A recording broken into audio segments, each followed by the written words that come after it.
I have a confession to make. I used to hate reading. I used to despise opening a book and staring at the pages. I used to dread doing reading assignments for school. But now, all I can do is read. Many things intrigue me about reading. What I can take away from a book is the excitement about new adventures that are going on. But one thing that I can always look forward to when reading is connecting with a character. It wasn't until after taking Mr. Sharma's English class that I started to realize connecting with a character is one of the best things about reading. One day, I was reading The Mysterious Benedict Society by Trenton Lee Stewart. It was near the end, the big fight scene, and I was so worried for Kate. I could not stop reading. My eyes could not be parted from the pages of the book. I didn't know what was going to happen. I was so fearful and alarmed for her. Then, I paused. Why did I feel this way? What was making me feel so connected to one specific character in a story?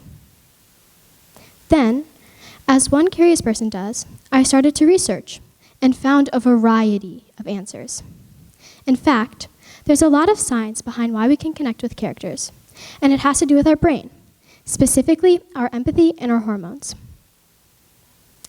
Have you ever read a book and experienced the death of your favorite character who had so many hopes, goals, and dreams left to fulfill, but they can't because they're dead?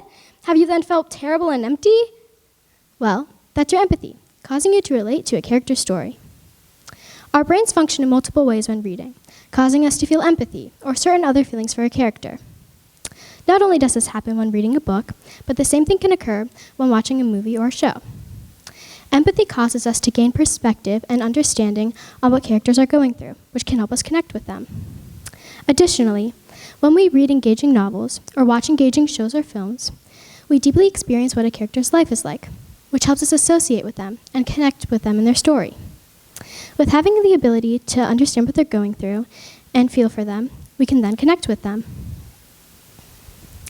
Now, not only does empathy play a large role in connecting with a character, but we have a hormone called oxytocin. Now, what does this do?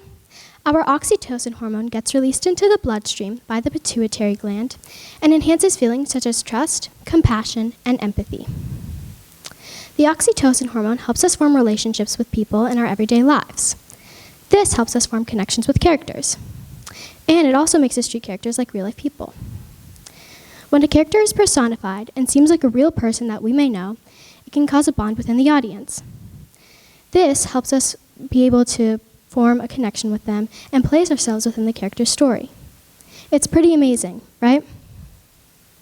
Recently, I formed a book club with my friends where we read All Summer in a Day by Ray Bradbury, a piece of science fiction where a girl named Margot was the other kid, and no one really liked her because she was different.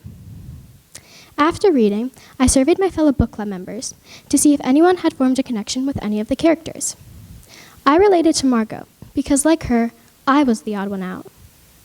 When I was in second grade, I moved to a new school where everyone had already known everyone and already established their friend groups. Therefore, I could understand what she was going through. Although I didn't get locked in a closet by my fellow classmates or move to a different planet, I could understand what she was going through. Another one of my book club members did not relate to Margot or any of the characters in the story because she had never been through a situation similar to Margot. Seeing who could relate to who was very amusing.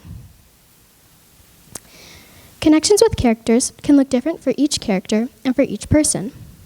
Some people develop a comfort character. A comfort character is that favorite character of yours in your favorite show who can make you feel happy and safe, even if no one else can. When you're having a bad day and want to watch nothing but your favorite show, your comfort character can cheer you up and make you feel safe and support you. It's truly fascinating how much science is behind forming bonds between characters. Character connections can help people in ways that we may not think. It can give people a sense of hope, joy, relief, happiness, and so much more. Character connections don't have to be so obvious or such a big deal. They can be just as small and simple as feeling bad for a character or understanding what they're going through. So, the next time you pick up a book and read, whether it's for an assignment or for fun, see what characters you can connect with. Who knows what they can unlock? Thank you.